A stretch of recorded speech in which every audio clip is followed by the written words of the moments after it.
ఈ పెద్ద హీరోలు ఏడాదికి చేసే సినిమాలే తక్కువ. 2 ఏళ్లకొకటో, ఏడాదికొకటో గగనం అయిపోతుంది. మళ్ళీ ఆ సినిమాలో కూడా వీళ్ళు ఆ బలానా వాడికి ఇవ్వకపోతే బాగోదులే, వాడికి మనం మాట ఇచ్చాం కదా, ఆడు మనకు క్లోజ్ కదా, ఆడు మన చుట్టం కదా, లేకపోతే మనకు తెలిసినోడు కదా, మన ఫ్రెండ్ కదా, ఏంద్రా నాయన ఇది అసలు.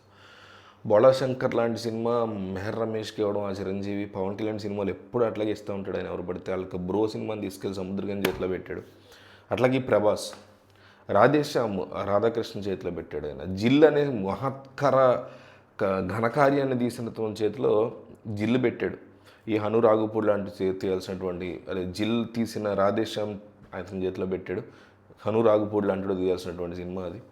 ఇప్పుడు ఈ మారుతి, ఈ రాజాసాబ్. పాజిటివ్స్, ఈ సినిమాకి బిగ్గెస్ట్ పాజిటివ్ ఏంటంటే ప్రభాస్ చాలా ప్రయత్నం చేశాడు సినిమాని ఎట్లాగొట్లా లాక్కు రావడానికి తన పెర్ఫార్మెన్స్తో. అంటే బుజ్జిగాడు టైప్లో ఆ కైండ్ ఆఫ్ కాస్త ఓల్డ్ ప్రభాస్ మనకి కనిపిస్తాడు, బాగా చేశాడని చెప్పుకోవాలి. అండ్ మ్యూజిక్ పర్వాలేదు, నాట్ బ్యాడ్, నాట్ సూపర్, పర్వాలేదు. అక్కడక్కడ చిరాకు వచ్చేసింది, కొన్ని చోట్ల పర్లేదులే తమను బాగానే చేశాడు అనిపించింది. ప్రీ ఇంటర్వెల్ స్ట్రెచ్ బాగుంది. ప్రీ ఇంటర్వెల్ నుంచి ఇంటర్వెల్కి తీసుకొచ్చినటువంటి స్ట్రెచ్, ఇంటర్వెల్ బ్యాంక్ పర్వాలేదు, కొంచెం బాగానే ఉంది. క్లైమాక్స్ కూడా పర్లేదు అన్నట్టుగా ఉంది, సూపర్ ఏం కాదు. బట్ ఇవి కొంచెం పాజిటివ్స్ ఈ సినిమాకి. ఇక నెగిటివ్స్ విషయానికి వస్తే హీరోయిన్స్ యొక్క క్రింజ్ సీన్లు, అవుట్డేటెడ్ మేకింగ్, ఎప్పుడో పురాతన కాలం లాంటి సీన్లు అవన్నీ రాసుకున్నాడు. విఎఫ్ఎక్స్ అసలు హర్రర్, ఎంత మంచి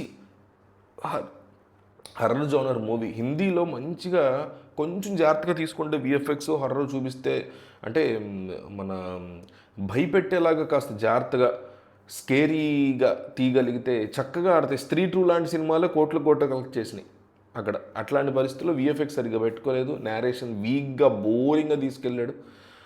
ఇప్పుడు హర్రర్ కామెడీ, ఇది హర్రర్ని డెలివరీ చేయలేపాడు ప్రామిస్ చేసి, ఫన్నీ డెలివరీ చేయలేపాడు ప్రామిస్ చేసి. సరే హర్రర్ సినిమాలు తీయలేదు మారుతి అనుకోవచ్చు, భలే భలే మా కూడా తీసాడు బ్రహ్మాండమైన సినిమా, ఫుల్ కామెడీ ఉంటుంది దాంట్లో. ప్రేమ కథా చిత్రం కొంతవరకు హర్రర్ కూడా బాగా తీశాడు దాంట్లో. అండ్ కామెడీ సూపర్ ఎరగ తీసేస్తాడు. సప్తగిరి కామెడీ కోసం పడి నవ్వుకొని థియేటర్కి వెళ్ళి పడిపోండి ఒకనాడు మేము, అంత మంచి కామెడీ తీశాడు దాంట్లో. ఇందులో కనీసం అందులో 10% కూడా ఇవ్వలేకపోయాడు ఆ కామెడీ. ఎక్కడన్నా కాస్త ఇరికిచ్చే ప్రయత్నం చేశాడు తప్ప, అది బలవంతంగా నవ్వుకోవడం తప్ప కథలో భాగంగా ఉండదు. ఈ హీరోయిన్ల గ్రింజ్, ఈ గోల అనమాట, మొత్తం అవుట్డేటెడ్గా తీసుకెళ్ళి సినిమాని. అసలు కంప్లీట్ అవుట్డేటెడ్ సినిమా చూసినట్టు అనిపించింది నాకు. అసలు ఏమాత్రం కూడా ఇంట్రెస్ట్ క్రియేట్ చేయలేకపోయాడు ఫస్ట్ నుంచి కూడా సినిమా పట్ల. ఫస్ట్ 30 minutes అయితే అసలు ఏదో వేరే సంబంధమైనటువంటి సినిమా ఏదో చూస్తున్నట్టు ఫీలింగ్, ప్రభాస్ ఒక్కడ అట్లా కనపడిపోతే స్క్రీన్ మీద.